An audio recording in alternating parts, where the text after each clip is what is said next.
All right, so get this. We're going deep into ancient Mesopotamia, like those cities that popped up thousands of years ago. Right. And, you might think, oh, fertile land rivers boom, cities appear, but Yeah. it's not that simple, is it? Not at all. Our source material today, it's called Writing and City Life Okay. from a World History textbook, Themes in World History. And it's going to reveal some pretty interesting stuff. Yeah, for sure. Here So, for it. what do you think, when we think about ancient cities, what comes to mind? I mean, it's easy to think that cities just kind of sprout up, wherever the land is good for farming. Right, good point. But like you said, there's more to it than that. Yeah. And actually, what's interesting about southern Mesopotamia is even though it had those incredible rivers, the Euphrates and the Tigris, it was essentially a desert. Really? A desert? Yeah, a desert. That's wild. I always picture the Garden of Eden, Right. lush, fertile. Exactly. Not a desert. Yeah, it really highlights how much effort went into creating those early cities. Right. You need more than just food. You need specialized labor. Yeah. You need trade. You need transportation, things that weren't just readily available Yeah. in that environment. So how did those early settlements actually transform into these bustling cities? Well, it wasn't overnight, that's for sure. Right. It was a gradual process. Yeah. But one key factor was the rise of institutions that could manage resources and organize these large-scale projects. Okay. Temples, which started as simple shrines, they evolved into these powerful economic centers, Interesting. almost like ancient city halls. Okay, so imagine this. You're a farmer in early Mesopotamia. Okay. Life is pretty unpredictable, right? I mean, the rivers flood, your crops could get wiped out. Yeah. Maybe a neighboring village decides they want your land. Absolutely. Not exactly peaceful. Not a peaceful existence, no. Yeah. And that instability that you're describing, that's exactly what led to the emergence of powerful leaders. I see. Often war chiefs who rose to prominence by offering protection and stability. Right. They saw the potential of supporting temples, organizing resources, creating more predictable environment for everybody. So it's almost like a social contract then, right? Yeah. You work for me, I'll keep you safe.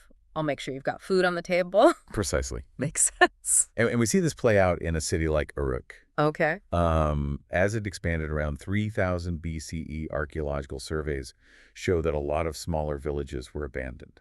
Wow. Almost like everybody was moving to the big city. It's like a Mesopotamian gold rush.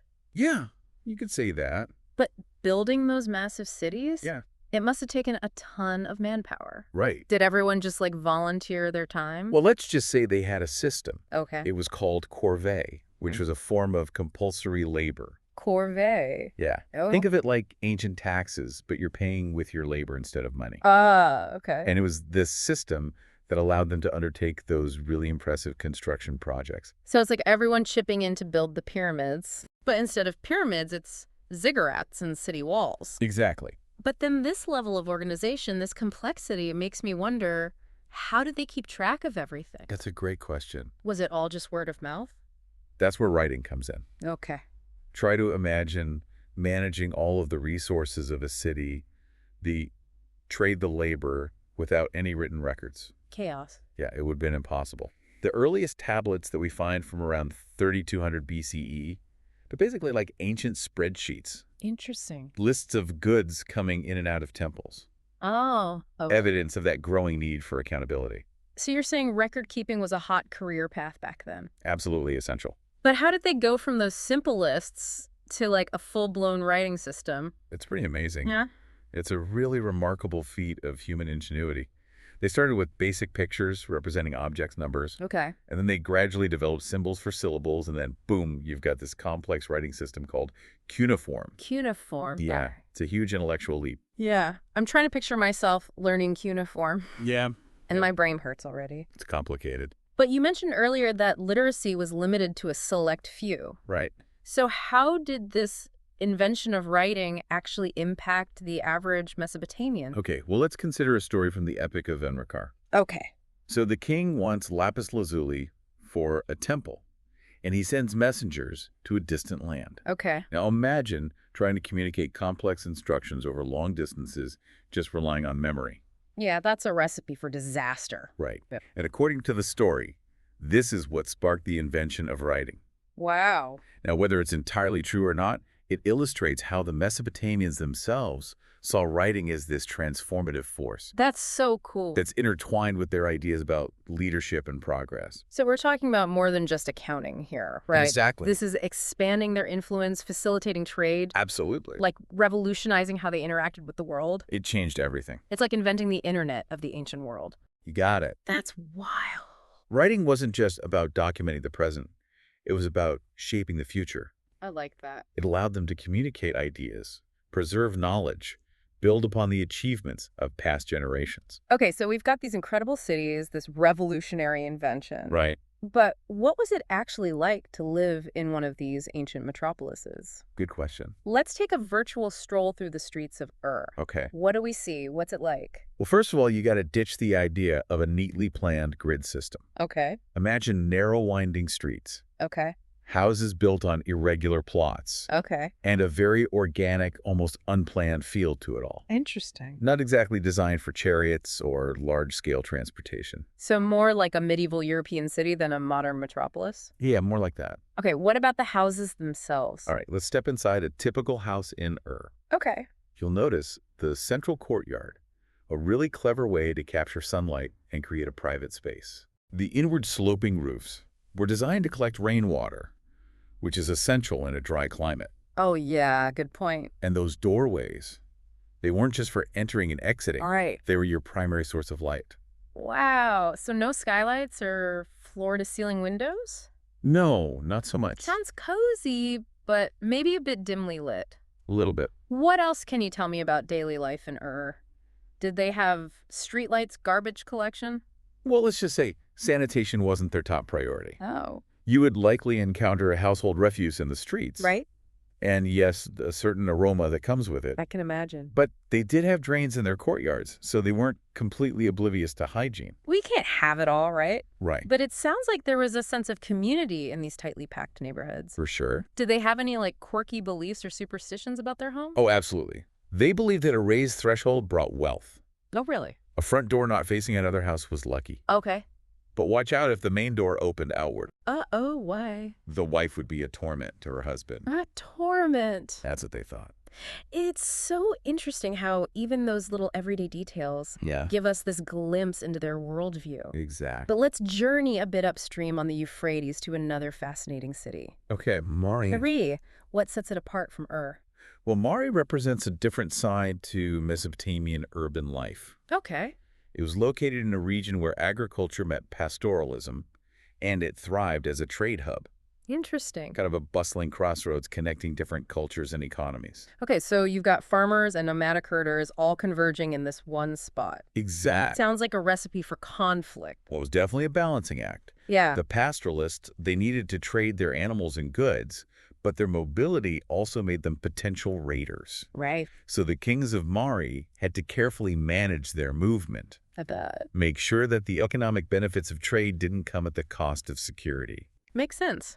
So what kind of treasures were flowing through Mari? Was it just livestock and grain or something a little more exotic? Oh, it was much more than that. Yeah. Imagine a constant stream of boats laden with goods from all over. Wow. Wood, copper, tin, oil, wine, even grinding stones. It's like a globalized economy thousands of years ago. It really was. But what stands out to you as the most significant aspect of Mari's trade? What were like the must-have items of the ancient world? Well, the trade in copper and tin was absolutely crucial. Why is that? Well, those were the key ingredients for making bronze, Oh, the essential industrial material of the time. right. I mean, bronze was, to them, what steel is to us today. Wow. It fueled their technological advancements and gave them a competitive edge. So whoever controlled the bronze trade basically held the keys to the kingdom. You could say that. It's fascinating how these cities, though separated by distance and different ways of life, were all connected by this intricate web of trade and interdependence. Right. But before we wrap up this part of our deep dive, Yep. I'm curious, was Mesopotamia just like a homogeneous blob? Or did they have a sense of their own unique cultural identity? That's a great question. And it challenges a common misconception about ancient civilizations. Okay. Mesopotamian society was actually incredibly open to diverse cultures. Really? Over the centuries, you had groups like the Akkadians, Amorites, Assyrians, Arameans, Wow. all contributing to this vibrant cultural tapestry. So it was a real melting pot, You could say that. long before the term even existed. Yeah. But did they have a sense of pride in their cities and their history? They definitely had a strong sense of place in history. Okay. Cities held a special place in their culture. Okay. They were celebrated in poetry and literature. Even after being destroyed in wars, they were remembered and revered. Wow. For instance, in the epic tale of Gilgamesh, the hero, after a lifetime of adventure searching for immortality, Right. he finds solace in admiring the city walls of Uruk. Wow. It says a lot about the deep connection they felt to their urban centers. It's almost poetic that the story ends with this image of the city. Yeah. It's like saying that ultimately our greatest achievements lie in what we create together. It's a powerful image. Yeah, and it makes me rethink the whole cradle of civilization idea. It Yeah. wasn't just about where things started, Yeah, but how these cities fostered innovation and culture and a sense of shared identity. absolutely. But there's still so much more to explore. For sure. In our next part, we'll delve into the enduring legacy of writing Right. and how it shaped their understanding of the world and their place in it. Looking forward to it. So stay tuned because our deep dive into ancient Mesopotamia is just getting started. Absolutely. Welcome back to our deep dive into ancient Mesopotamia. All right, picking up where we left off. You know, it's amazing how these ancient cities weren't just centers of trade and innovation, Yeah. but also hubs of cultural exchange, each with its own unique story to tell. Right, and now we're going to explore how the invention of writing, beyond its practical uses, Yeah. led to some pretty mind-blowing advancements in knowledge. It's like they went from keeping track of sheep to unlocking the secrets of the universe. Yeah, it's a fantastic point. And writing wasn't just for mundane record keeping. Right. You know, it allowed them to develop systems of knowledge that went far beyond the day-to-day. Hey. Take mathematics, for instance. Right. Imagine trying to figure out, how much water you need to irrigate your fields, but all you have are clay tablets and reeds. Okay. That's the challenge Mesopotamian mathematicians tackled. Right. And they didn't stop there. We have tablets dating back to 1800 BCE with multiplication and division tables, square and square root tables, even tables for calculating compound interest. Okay, now you're making me feel bad about my struggles with basic algebra. Yeah. But seriously, it's one thing to have tables. Did they actually apply these concepts to real-world problems? Absolutely. Yeah. One problem they tackled involved calculating the volume of water needed to fill a field to a specific depth. Interesting. They were able to connect those abstract mathematical concepts to practical situations. Okay. And maybe even more impressive is their calculation of the square root of 2.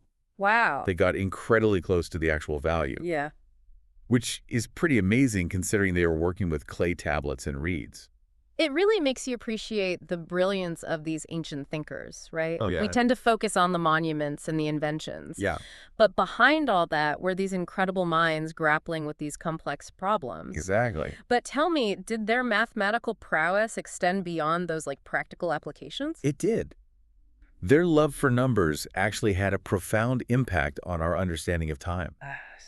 Well, you know how we divide the year into 12 months based on the moon cycle? Right. Or the concept of wicks, the 24-hour day, the 60-minute hour? Yeah. All of these time divisions originated in Mesopotamia. Wait, are you telling me that my habit of checking the time on my phone every 5 minutes is rooted in ancient Mesopotamia? It just might be. That is wild. It really highlights that enduring legacy of their intellectual curiosity. And their meticulous observations weren't limited to the Earth and Moon. Okay. They meticulously recorded celestial events like solar and lunar eclipses. Wow. They charted the positions of stars, Okay. and they recognized patterns in the constellations.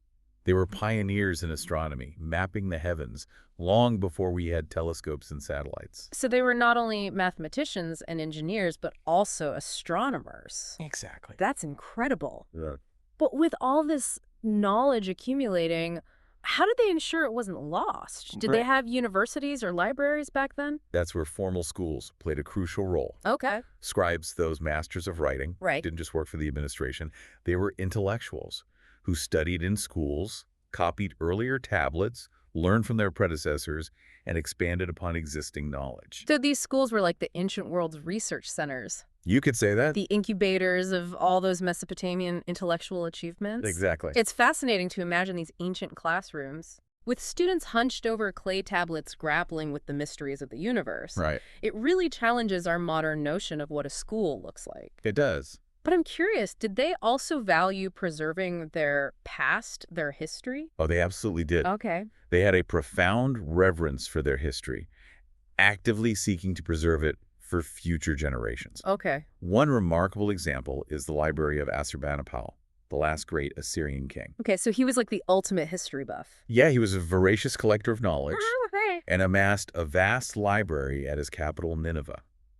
So what kind of treasures did this library hold? Well, it was a treasure trove of Mesopotamian literature and scholarship. Okay. Tablets on history, epics, omens, astrology, hymns, poems, you name it, he had it. Wow. He sent his scribes all over the region to locate and copy valuable documents.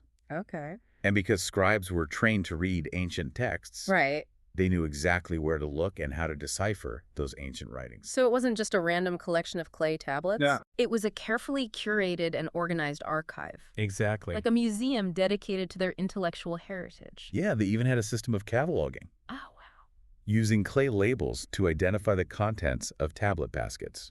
That's incredible. It shows an incredible level of organization and dedication to preserving their intellectual heritage. Yeah, Assurbanipal sounds like a fascinating figure. He really is. But this reverence for the past wasn't limited to him, was it? Oh, definitely not.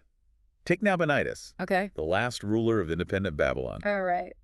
He had this almost archaeological approach to history. Oh, really? How so? When he was tasked with appointing a high priestess for the ancient city of Ur, Okay. he found himself unsure about her traditional attire. Okay. So instead of just guessing, Yeah. he consulted a stele of an early king from 1150 BCE that depicted the priestess. So he was like, wait a minute, let me check the historical record. Before we dress her up. He wanted to ensure historical accuracy. Wow. And this respect for the past extended beyond clothing. Okay. When his men brought him a broken statue of Sargon, the king of Akkad, who ruled centuries earlier, Right. Nabonidus felt compelled to restore it. Ah. He saw it as an act of reverence, not just for the statue itself, Right. but for the legacy of those who came before him. It's like they understood that their own present was built on the foundations of the past. Yeah. They weren't just passively inheriting a legacy, they were actively engaging with it, trying to understand it, learn from it, and preserve it for future generations. The powerful insight. It's a powerful reminder that history isn't just a collection of dates and facts, but a living, breathing tapestry of human experiences I like that. that continues to shape us today. Beautifully put. Yeah. And speaking of human experiences in our next part, we'll delve into the lives of ordinary people in Mesopotamia Okay. and explore how they navigated this vibrant and complex civilization. I can't wait to hear more. It's fascinating stuff. All right, welcome back to the deep dive. We've been exploring ancient Mesopotamia. From those impressive cities and the invention of writing to their advancements in math and astronomy. It's been a journey. It really has, wouldn't you say? Oh, absolutely.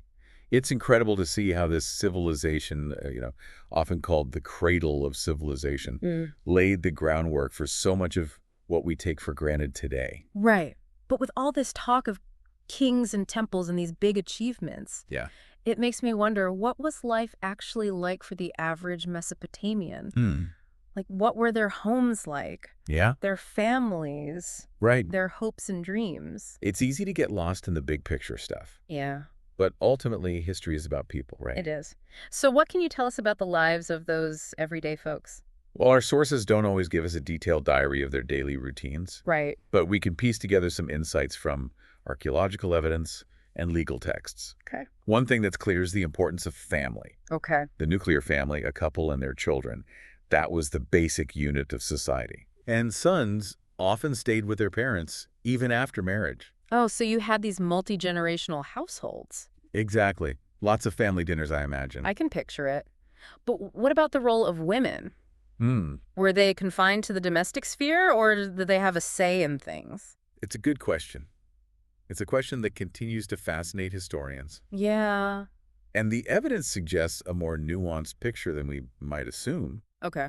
We know that women could own property, they could engage in trade, and even represent themselves in court. Oh, wow. For example, marriage contracts often stipulated the bride's dowry Okay. and outlined the rights and responsibilities of both husband and wife. So it wasn't a completely patriarchal society. No. Women had some degree of legal protection and agency. Exactly. That's pretty progressive for the ancient world. It is. It challenges some of our assumptions, doesn't it? It does. And remember those houses we explored in Ur? Right. Well, picture yourself waking up in one of those homes, sunlight streaming through the doorway.